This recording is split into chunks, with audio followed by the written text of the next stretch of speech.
সুপ্রিয় দর্শক, আসসালামু আলাইকুম। নিউজ 24 এর আজকের সর্বশেষ সংবাদে আপনাদের সবাইকে স্বাগতম। প্রথমেই জানিয়ে দিচ্ছি সংবাদ শিরোনাম। বাংলাদেশের ডেপুটি হাইকমিশনারকে পাল্টা তলব করল ভারত।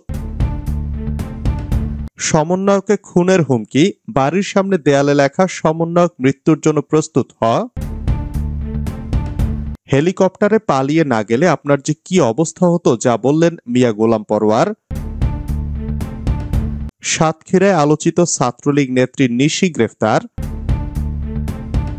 সম্পর্ক স্বাভাবিক হবে ঢাকায় নির্বাচিত সরকার এলে, জানালেন ভারতের সেনাপ্রধান। দ্রুত জাতীয় নির্বাচন না দিলে আন্দোলনের হুঁশিয়ারি কর্নেল অলির। সংস্কার ছাড়া জাতীয় নির্বাচন নয়, জানালেন গোলাম পরোয়ার। আশুলিয়ায় সড়ক অবরোধ করে শ্রমিকদের বিক্ষোভ, পুলিশের লাঠিচার্জ। যশোরে মামলায় হাজিরা দিয়ে আওয়ামী লীগ নেতাকর্মীদের ঝটিকা মিছিল। এতক্ষণ শুনছিলেন সংবাদ শিরোনাম। পুরো খবর পেতে ভিডিওটি শেষ পর্যন্ত দেখুন। সর্বশেষ সংবাদ পেতে চ্যানেলটি সাবস্ক্রাইব করুন। এবার বিস্তারিত। বাংলাদেশের ডেপুটি হাইকমিশনারকে পাল্টা তলব করল ভারত। কাঁটাতারের বেড়া নির্মাণ সহ সীমান্তের সার্বিক পরিস্থিতি নিয়ে ভারতের হাইকমিশনার প্রণয় ভার্মাকে ডেকে বাংলাদেশের উদ্বেগ জানানোর পরদিন আজ সোমবার ভারত ও নয়াদিল্লিতে নিযুক্ত বাংলাদেশের ডেপুটি হাইকমিশনার নুরাল ইসলামকে তলব করেছে। সোমবার দুপুরে সাউথ ব্লকে পররাষ্ট্র মন্ত্রণালয় যুগ্ম সচিব বি শ্যামের সঙ্গে দেখা করতে যান ডেপুটি হাইকমিশনার নুরাল ইসলাম ও ফার্স্ট সেক্রেটারি আলমগীর হোসেন। গতকাল রোববার ঢাকায় প্রণয় ভার্মাকে তলব করেছিলেন বাংলাদেশের পররাষ্ট্র সচিব মোহাম্মদ জসিমউদ্দিন। সীমান্তে ভারতের কাঁটাতারের বেড়া নির্মাণ নিয়ে যে সমস্যা দেখা দিয়েছে, সেই বিষয়ে বাংলাদেশের উদ্বেগের কথা তাকে জানানো হয়। প্রণয়কে বলা হয়েছিল, পরিস্থিতি ঘোলাটে হয় এমন কোনো কাজ সীমান্তে করা ঠিক হবে না। সেই বৈঠকের পর প্রণয় ভার্মা সাংবাদিকদের জানিয়েছিলেন, সীমান্ত অপরাধ মুক্ত করার বিষয়ে ভারতের তাগিদ নিয়ে তাদের কথা হয়েছে।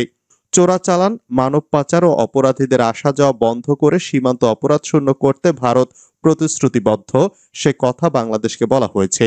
বাংলাদেশের পররাষ্ট্র সচিব বৈঠকের পর জানিয়েছিলেন, বর্তমান সীমান্ত পরিস্থিতি অনাকাঙ্ক্ষিত, সীমান্তে এখনো নাগরিক হত্যা চলছে, এসব বিষয়ে বাংলাদেশের গভীর উদ্বেগের কথা তাকে জানানো হয়েছে। পররাষ্ট্র সচিব প্রথম আলোকে বলেন, সীমান্তে এখন যে পরিস্থিতি বিরাজ করছে তা একেবারেই অনাকাঙ্ক্ষিত। সম্প্রতি সীমান্তে বাংলাদেশের একজন নাগরিক প্রাণ হারিয়েছেন। সব মিলিয়ে আমরা সীমান্ত পরিস্থিতি নিয়ে ভারতীয় হাইকমিশনারের কাছে গভীর উদ্বেগ জানিয়েছি।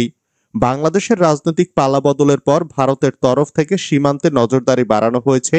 সেই কারণে বিভিন্ন উন্মুক্ত সীমান্ত অঞ্চলে যেখানে কাঁটাতারের বেড়া নেই, সেখানে বেড়া দেওয়ার সিদ্ধান্ত নিয়েছে ভারতের স্বরাষ্ট্র মন্ত্রণালয়। সূত্রের খবর, আজ সোমবার বাংলাদেশকে সেই কথাই জানানো হয়। বাংলাদেশের ডেপুটি হাইকমিশনারকে বলা হয়েছে, ভারত যা কিছু করছে তার নিজের ভূখণ্ডে নিয়ম মেনে দুই দেশের সীমান্ত নিরাপত্তা রক্ষীদের মধ্যে বোঝাপড়ার মাধ্যমে। সমন্বয়ক মৃত্যুর জন্য প্রস্তুত হ। সমন্বয়ক মৃত্যুর জন্য প্রস্তুত হ। জয় বাংলা, জয় বঙ্গবন্ধু বৈষম্য বিরোধী ছাত্র আন্দোলনের অন্যতম সংগঠক ফারদিন রহমানের বাড়ির দেওয়ালে এমন কথা লেখা হয়েছে। ফারদিনের বাড়ি রাজশাহীর চারঘাট উপজেলার সরদহ ইউনিয়নের পশ্চিম বালিয়াডাঙ্গা গ্রামে। রোববার রাতে তার বাড়ির দেয়ালে এ কথা লেখা হয়। বিষয়টি সোমবার জানাজানি হয়। দেয়ালে এমন লেখা দেখে তার পরিবারের সদস্যরা আতঙ্কে রয়েছেন। এ নিয়ে থানায় অভিযোগ করেছেন ফারদিন রহমান। তার বাবার নাম বজলুর রহমান। তিনি সিটি পলিটেকনিক অ্যান্ড টেক্সটাইল ইনস্টিটিউটের ইলেকট্রিক্যাল বিভাগের তৃতীয় বর্ষের শিক্ষার্থী। হেলিকপ্টারে পালিয়ে না গেলে আপনার যে কি অবস্থা হতো, যা বললেন মিয়া গোলাম পরোয়ার।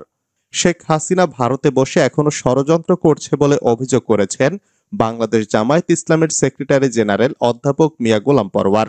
তিনি বলেছেন, কোনো ষড়যন্ত্রে কাজ হবে না। দেশের লোকদের অডিও ভিডিও বার্তায় বলে, তোমরা অস্থির হইও না, আমি যে কোনো সময় ঢুকে পড়ব। আরে ঢুকে পড়ে দেখেন জনগণ আপনার কি করে। 5ই আগস্ট হেলিকপ্টারে পালিয়ে না গেলে গণভবনে লাখ লাখ মানুষ যেভাবে প্রবেশ করেছিল, আপনার যে কি অবস্থা হতো, এদেশের জনগণ, জাতি ও দুনিয়া দেখতে পেত। সোমবার বিকেলে মাদারীপুর শহরের লেকপাড়ের স্বাধীনতা অঙ্গনে জেলা জামায়াত ইসলামের কর্মী সম্মেলনে প্রধান অতিথির বক্তব্যে তিনি এসব কথা বলেন। শেখ হাসিনাকে সব খুনের মাস্টারমাইন্ড উল্লেখ করে সভায় গোলাম পরোয়ার বলেন, লগি বৈঠার আমল থেকে 2024-এর 5ই আগস্ট পর্যন্ত হাজার হাজার খুনের সমস্ত দায় শেখ হাসিনার। সাতক্ষীরায় আলোচিত ছাত্রলীগ নেত্রী নিশি গ্রেফতার। সাতক্ষীরা থেকে নিষিদ্ধ ঘোষিত সংগঠন ছাত্রলীগের কেন্দ্রীয় কমিটির যুগ্ম সাধারণ সম্পাদক বেনজির হোসেন নিশিকে গ্রেফতার করেছে আইনশৃঙ্খলা বাহিনী। রবিবার রাত 3টার দিকে জেলার দেবহাটা থেকে তাকে গ্রেফতার করা হয়। দেবহাটা থানার ওসি হযরত আলী বিষয়টি নিশ্চিত করেছেন। তিনি জানান, গোপন সংবাদের ভিত্তিতে জানতে পারে যে নিশি দেবহাটা উপস্বাস্থ্য কেন্দ্রের স্বাস্থ্য সহকারী রাশিদুল ইসলামের বাসায় অবস্থান করছেন। পরে সুনির্দিষ্ট তথ্য অনুযায়ী অভিযান চালিয়ে তাকে গ্রেফতার করা হয়। সম্পর্ক স্বাভাবিক হবে ঢাকায় নির্বাচিত সরকার এলে জানালেন ভারতের সেনাপ্রধান। বাংলাদেশে অধ্যাপক মোহাম্মদ ইউনূসের নেতৃত্বে অন্তর্বর্তী সরকার যতদিন ক্ষমতায় আছে ততদিন ভারতের সঙ্গে সম্পর্ক যে স্বাভাবিক হবে না তা পরিষ্কার বুঝিয়ে দিলেন ভারতীয় সেনাবাহিনীর প্রধান জেনারেল উপেন্দ্র দ্বিবেদী। দুই দেশের সেনাবাহিনীর সম্পর্ক এখন নিখুঁত আছে এ কথা জানানোর পাশাপাশি তিনি যোগ করেন, দুই দেশের সম্পর্ক তখনই স্বাভাবিক হবে যখন একটি নির্বাচিত সরকার বাংলাদেশে ক্ষমতায় আসবে। যদি আপনারা দুই দেশের সম্পর্কের কথা বলেন সেটা ওখানে নির্বাচিত সরকার না আসা পর্যন্ত সম্ভব নয়। তবে দুই দেশের সেনাবাহিনীর মধ্যে সম্পর্ক একদম ঠিক আছে, সব দারুণভাবে চলছে মন্তব্য করেন ভারতীয় সেনাপ্রধান। দ্রুত জাতীয় নির্বাচন না দিলে আন্দোলন, যা বললেন কর্নেল অলি। লিবারেল ডেমোক্রেটিক পার্টির প্রেসিডেন্ট ডক্টর কর্নেল অলি আহমদ বীর বিক্রম বলেছেন, 5ই আগস্ট এমনিতেই বিজয় অর্জন হয়নি, এটি রাজনীতিবিদদের ত্যাগ, দীর্ঘদিনের সংগ্রামের ফলে হয়েছে। রাজনীতিবিদরা দীর্ঘ 15 বছর ধরে আন্দোলন করে মাঠ উত্তপ্ত করেছে। জুলাই মাসে ছাত্র জনতা ও রাজনীতিবিদরা একত্রে মাঠে নামলে হাসিনা পালিয়ে যেতে বাধ্য হয়। কিন্তু অন্তর্বর্তী সরকার জনগণের প্রত্যাশা পূরণ করতে ব্যর্থ হয়েছে। আমাদের এখন মূল বিষয় হলো সুষ্ঠু গ্রহণযোগ্য জাতীয় নির্বাচন।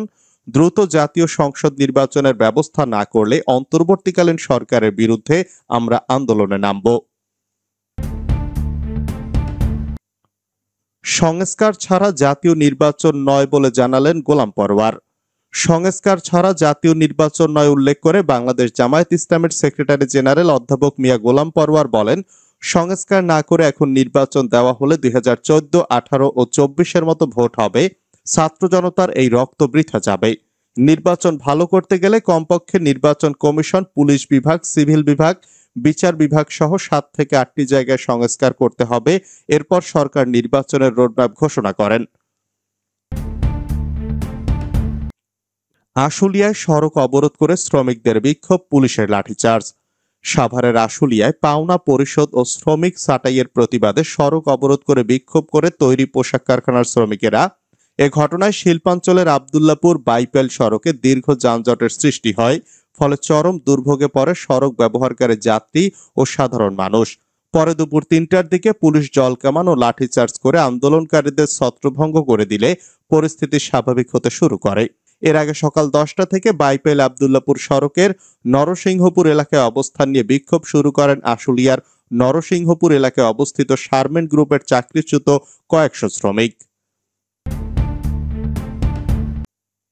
যশোরে মামলায় হাজিরা দিয়ে আওয়ামী লীগ নেতাকর্মীদের ঝটিকা মিছিল। যশোর শহরের লালদিঘি পারে অবস্থিত বিএনপির দলীয় কার্যালয়ে অগ্নিসংযোগের মামলায় আদালতে হাজিরা দিয়ে রাজপথে বিক্ষোভ মিছিল করেছেন আওয়ামী লীগের নেতাকর্মীরা। সোমবার দুপুরে যশোরের সিনিয়র চিফ জুডিশিয়াল ম্যাজিস্ট্রেট আদালত চত্বর থেকে তারা ঝটিকা মিছিল বের করেন। প্রত্যক্ষদর্শী সূত্রে জানা গেছে, জেলা আওয়ামী লীগের শিল্প ও বাণিজ্য বিষয়ক সম্পাদক শেখ আতিকুর রহমানের নেতৃত্বে এ বিক্ষোভ মিছিল বের হয়ে শহরের দরাটানায় গিয়ে ছত্রভঙ্গ হয়ে যায়। এ সময় আওয়ামী লীগ ও শেখ হাসিনার পক্ষে বিভিন্ন স্লোগান দিতে দেখা যায় নেতাকর্মীদের। আওয়ামী লীগ সরকারের পতনের পর এই প্রথম যশোরে এমন মিছিল হলো। তবে মিছিলের কথা জানেন না বলে জানান যশোর কোতোয়ালি মডেল থানার ভারপ্রাপ্ত কর্মকর্তা আব্দুর রাজ্জাক।